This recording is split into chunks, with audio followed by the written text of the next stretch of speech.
Hey, it's Kara and Dobie Joe, who's being a very good dog today. We are going to play a casual Menace for you. We're going to play the tablature up to speed, which I consider to be about 120.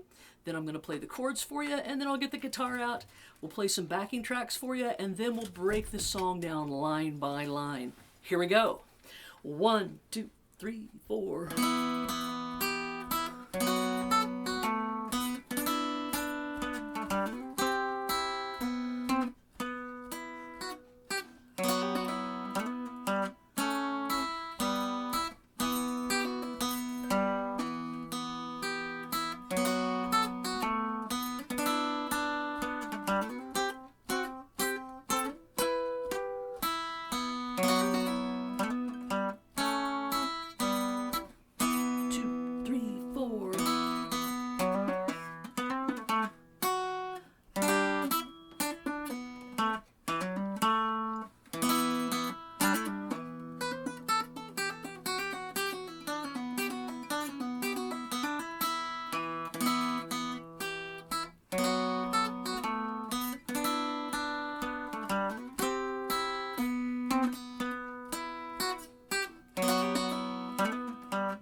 Okay, that's the tablature at 120. Let's give you some chords to play along to here. Now this is what you're going to want to do on your chords. Remember, we've talked about this. I'll continue to talk about this every lesson, just in case I have someone that pops in the lessons out of sequence. When you play your rhythm on this, you've got two options. You can do a pinch with your middle finger, thumb, and then back with your fingertips like that. 1, 2, 3, 4. 1, 2, 3, 4. Immediately after I do the backward thing with my fingers, I let my palm rest on my strings, and that mutes them out. 1, 2, 3, 4. 1, 2, 3, 4. You can do it that way, or you can do it with your pick. 1, 2, 3, 4. 1, 2. Now, if you do it with your pick, you probably want to use what we refer to as closed chords. 1, 2, 3, 4. 1, 2, 3, 4. So you can do your muting like this.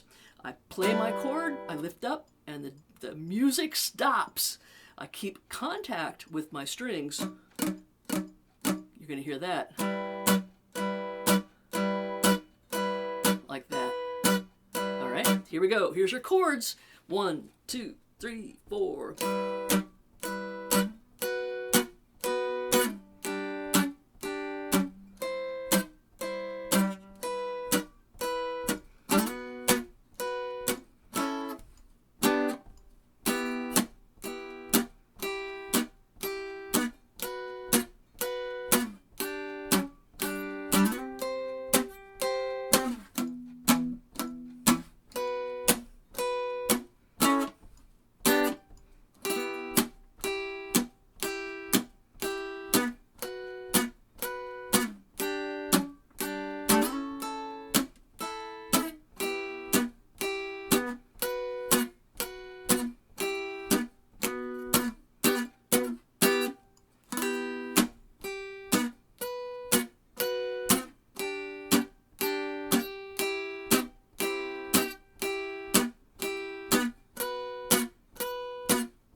Alright, that's the chords on the dulcimer. Let's put the dulcimer away and give you some guitar backing tracks to play along to. And then we're going to break this down to make sure that everybody knows what they're doing when they're playing the tablature out of the book. See if I got the right earplug in. Not quite. One of them pops in my ear and one of them doesn't. There it is. The metronome is your best friend. You will hear me say that over and over again. Please use your metronome when you practice. When we break this down line by line, I'll show you how I use it. And hopefully you will pay attention, because you will just have so many great benefits from using your metronome. Let's get this guitar in tune for sure.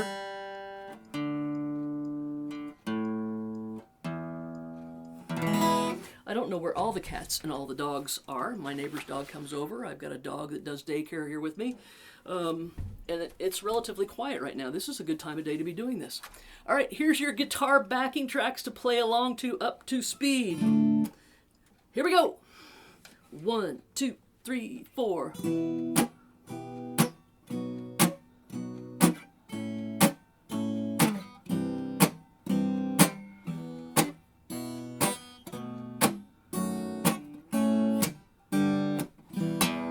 know what I'm going to do? I'm going to start that all over again because I got distracted. It happens to the best of us. Let's do it one more time. Here we go. 1, 2, 3, 4. And I don't believe in starting over again.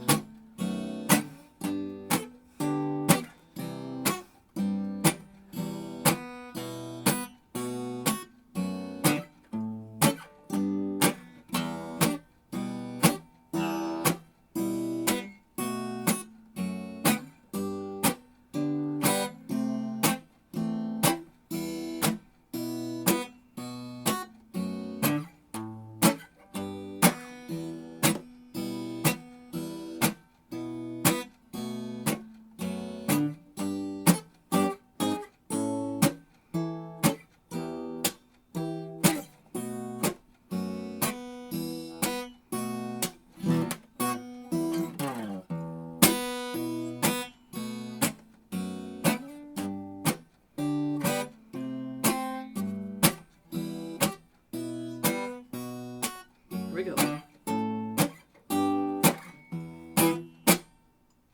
Okay. It's always nice to have a different instrument to practice with, just so that you get used to it when you're out jamming with people and all of a sudden someone picks up a rhythm guitar. You've got a little background on what it's like to play with one. And that might sound kind of crazy, but it's very legitimate. My students come in here and play with me, take their lessons live all the time, and as long as I'm playing the same instrument they're playing, they're getting along pretty well. But as soon as I pick up another instrument to back them, it throws them off. And so it's legitimately something you have to practice. All right? Casual Menace. Let's break it down line by line. Let's break down this tablature. All right. Line 1. Nothing terribly tricky there, but let's look at just in case. I'm going to play line 1 for you real slow. Let's see if anything comes to mind that we need to talk about. 1, 2, 3, 4. 1, 2, 3, 4. 1, 2, and 3, 4. 1, 2, 3, and 4. Okay? Now you'll notice a couple of things. A, make sure you got your capo on. Maybe I didn't mention it at the top of the lesson, but boom, got to have that capo on the first fret. The other thing is that this is a book about swing, okay? If we played that first line really straight, it would sound like this. 1, 2, 3, 4. 1, 2, and 3, 4. 1, 2, 3, and 4. But we're putting a swing to it and a little bit of a pop.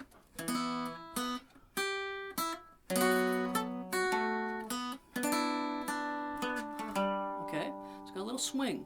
I'm going to do a couple of things. You'll notice me muting down here at my palm. So instead of hearing notes like this, live, you might hear them when I palm mute. I'm going to rest my palm on the bridge, just where the strings and the bridge meet each other. So I have a sound like that. You're also going to see me being pretty poppy up here. Remember that as long as you are leaving your fingers down, you're going to sustain that vibration of that note. Whenever you lift your fingers up, no matter how slightly you do it, as long as you're still making contact with your string, you're going to stop the sound of that string or that note.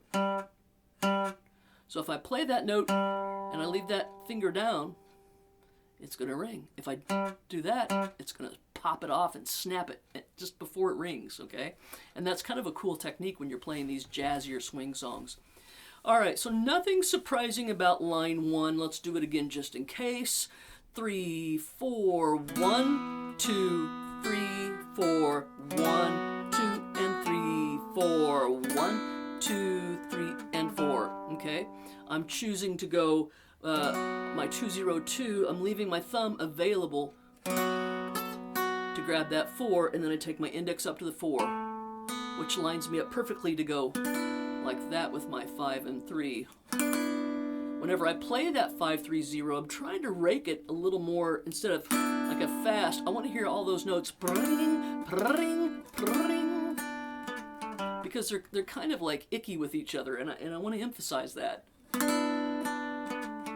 Okay, from that point, we go to line 2. I've got my fingers like in this position, my middle and my ring.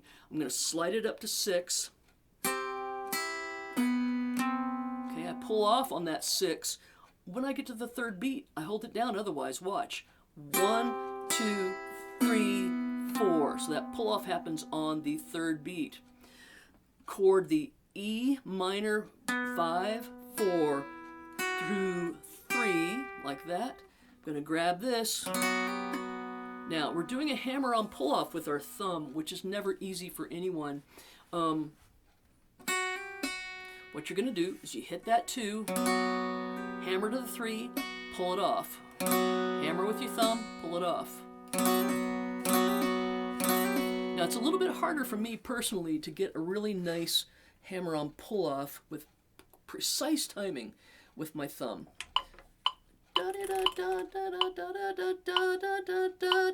So here's how I would practice this. This is what I was talking about the metronome earlier. I use it all the time.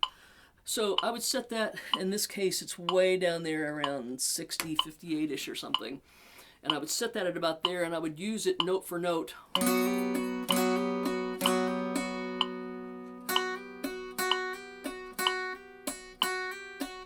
I want to hear every one of those notes.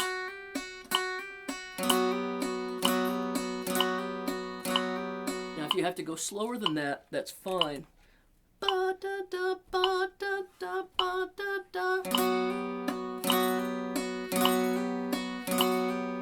Make sure you're getting all the notes that you want to. Sometimes we take the effort and we move our hands around, and our brain thinks we're hearing the notes, but our fingers aren't really playing those notes. They're going through the motions, but we're not hearing real crisp notes, particularly in a situation where we're doing a triple hammer-on pull-off.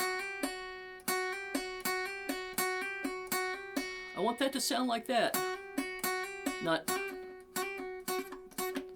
like that.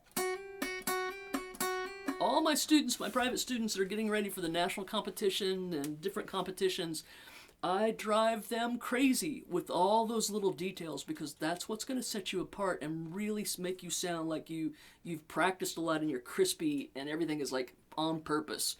All right, let's take a look at line 2 again. We start with those 6s. Big stretchy. Okay, now here I'm going to use my index finger to grab a real quick slide into that 5. Now normally we call that a grace note, and I could have written that 3 to 5 slide, I could have written it with that 3 like really tiny next to the 5. Okay, and instead I gave you a little 16th line across the top of it. It's got double bars above it just to say, hey, this goes fast. So that last measure of line 2. Okay, that's what that sounds like. One more time. Okay, line 3. 1, 2E and 3, 4, 1. Okay, line 3. That hammer-on pull-off. Actually, it's 3 pull-offs, isn't it? The second measure of line 3. And then we pull off again. So really slowly, that second measure. 1, 2E and 3, 4, into the next measure. 2, 3, 4. Okay, line 3 all at once. 2, 3, 4, 1, 2, 3, 4, 1, 2E and 3, 4, 1, 2, 3, 4. This should be stuff we've done before on line 4. Right here's different.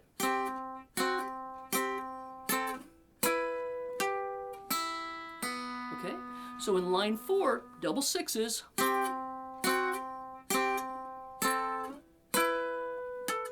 You gotta grab that 10 more accurately than I just did. 8s, 10, open, open. Those open opens give you time. When I write arrangements, I try to, if I'm playing up in here, I'm gonna try really hard to give you some open strings to get you down here without like a big deadening of the sound and the whole world having to wait on you to get down there, okay? So you got those open strings after that 8-10 business to get ready for your 2s, and you're gonna go right into a hammer-on pull-off. Now we've already talked about that. That's the same measure. Line 5 starts with exactly the same measure that we practiced at the end of line 2, okay? Let me get on those again.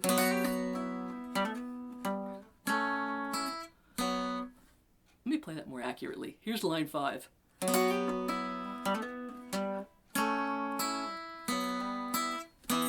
Good. All right, so I'm the perfect example of being distracted today. And you probably are thinking, well, Kira's not very focused on this lesson she's teaching us. You're absolutely right. I'm not 100% here. What does that mean? It means that I probably needed to take a little bit more time before I sat down at the session with you. Just like when I have a practice session and you have a practice session. If we spend an hour practicing and we're not focused on what we're doing, there was no reason for us to sit down for that hour. Okay? I'm not going to lie to you. That happens to me every now and then, just like it's happening to me right now. Becoming a better musician is about practicing, repetitive practicing, going over and over things that you don't necessarily enjoy playing. You might have a song and you love that entire song, but there's 2 or 3 measures in there that you don't like at all. They sound bad when you play them, but you just keep crashing from the beginning to the end of the song over and over again, hoping that something magical will happen and you'll play those few measures better. It doesn't work that way. We got to focus, we've got to address those measures, and we've got to play those measures over and over again slowly and fix that situation. And if we're present with ourselves and we're focused on what we're doing, we're going to realize that and we'll go back and practice it. So I'm going to try to ground myself and get more present with you in this lesson as we start line number 6. Okay? All right, let's talk about line number 6. I'm with you. Here we go. It's a 1, 2, 3, and 4. Okay, now that's a little tough to do because I've got you doing a 5, 6, 5 hammer-on pull-off combination. Like that. I'm doing it with my middle finger and my index. And then I take my middle down to my 4. And then it leaves me with nothing but my pinky to grab that 2 if I want to be really efficient with it. I'm not wanting to do that. Here's what I've been ending up doing on this measure. I go, so I hit that 4, leave it alone, it gives it a little pop. I'm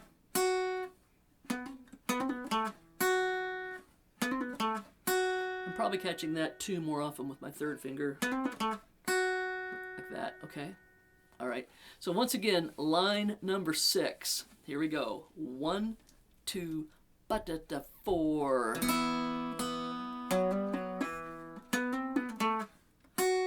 Okay, right into line. The next line.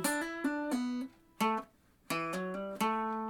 right, next line being line 7, I believe. I don't have these numbered. You might want to number them. 6, 7, line 7. Yeah, line 7 starts with those 3s. 3, 4, hammer on pull off.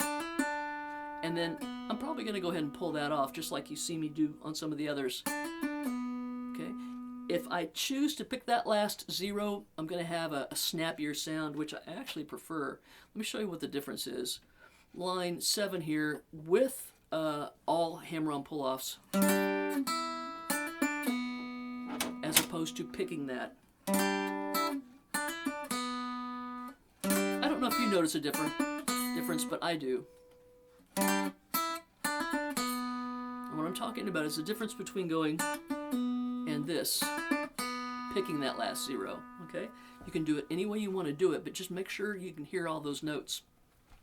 The next measure of that line, now I'm going to pick the 4, hammer, 2, 3, and then I'm going to pick that last 4. Don't slide to that last 4 because it'll sound like this. And you'll lose the importance of that last 4 because it'll kind of just happen with a slide, and it's not the strongest way to play it. There are times when we're going to play notes like that, but I want that last 4 to have a pop to it. Not a slide. Like that, okay? All right, that takes us to the second to the last line. Things are going to start getting exciting here. 1, 2, and we got 2 fingers. I'm going to use my middle finger and my ring finger. And we pull that off. So slide up, slide back down, and pull it off. Now you can also pick that. Okay? All right. So let me play that whole line for you. 3, 4.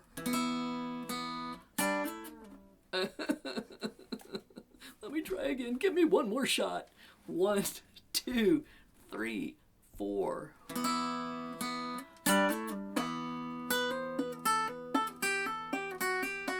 Okay.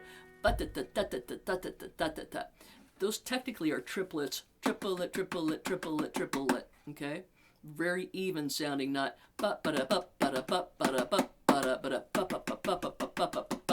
okay. Second to the last line in its entirety.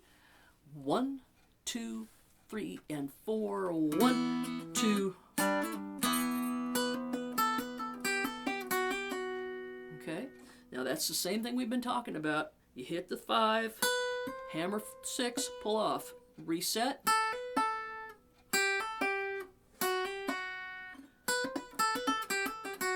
Now that's definitely something that you want to practice with your metronome, because you want to get that perfect before you try to play it too fast and you lose notes. Pick, pick, pick, pick. Okay, so I would hope that you could hear every single note that I'm playing, and you're not getting a like that.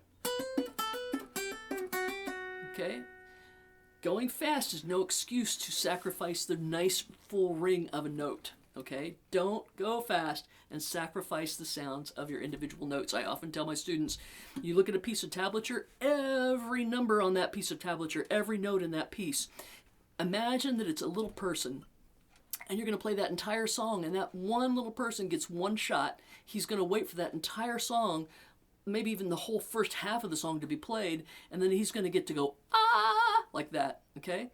And then he's got to wait through the rest of the song, and he's got to wait until the song repeats. He's got one shot to be heard.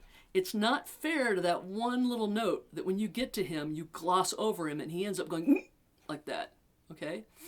Don't do that. Every note on the page of music that you're playing is like a person, and they have a right to be heard. So make sure every little note, even if they're little moments like that, they have the right to be heard, okay? All right, line the last. That's what we call it, line last. The last line. We're going to do the hammer-on pull-off. Actually, these are all pull-offs. Okay? When I have my students practice that Figaro, Figaro, Figaro, Figaro, especially if the capo is off, it sounds like a Figaro, Figaro. So I'm hitting the 3, pulling to 2, pulling open, or against the capo. Okay? So once again, if you're not getting good sounds out of that, set the metronome tut, tut, tut, tut, tut, tut, tut, tut. And do it over and over again until you're getting nice clear notes, because we're going to end up really fast. Okay, and we want to hear every one of those notes. The last measure is the same thing, but it goes hammer, hammer, hammer there.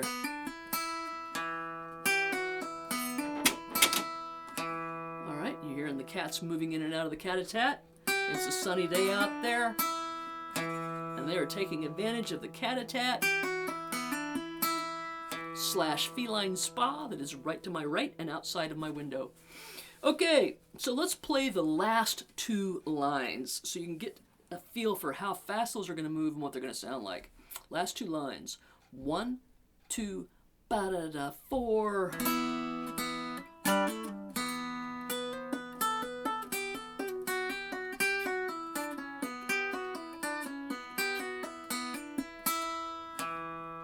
Okay.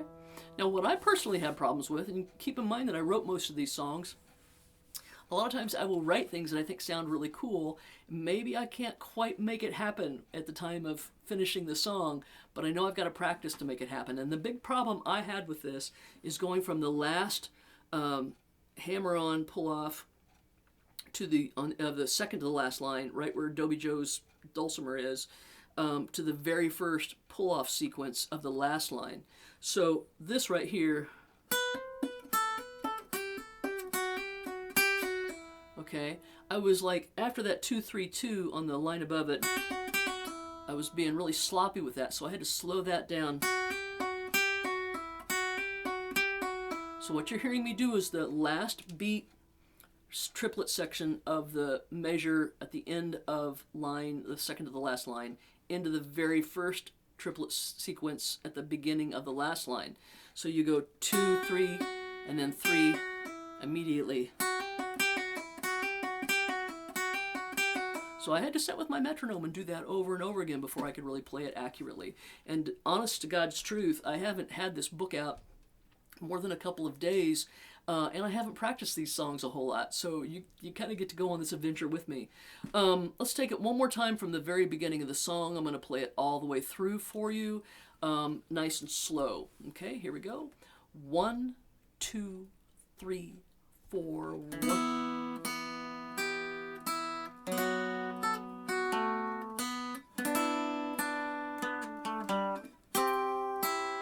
Pull off there.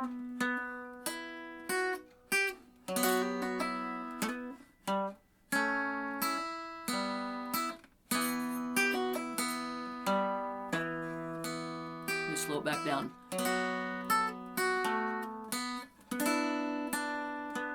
It's hard not to want to play these a little bit faster because they're so much fun to play when you get them up to speed.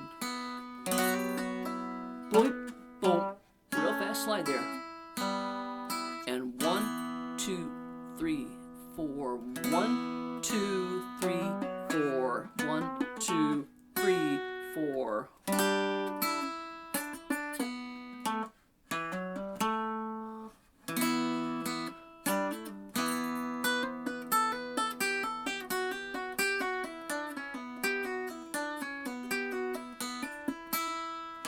And then don't forget to go right back to the beginning of the song, and you want to end at the fine, spelled fine, F-I-N-E. That's a fancy schmancy word for stop here, or the end. Okay? Hey, listen, thanks for being with me today and putting up with my not being 110% present with you. I apologize for that. I'll try to do better the next video we make. A Casual Menace is a really fun song to play. I hope you have as much fun with it as I had writing it. I'm going to practice this and try to get better on it. I hope that you'll do the same. Reach out to me on social media. Remember that this is all stuff coming from the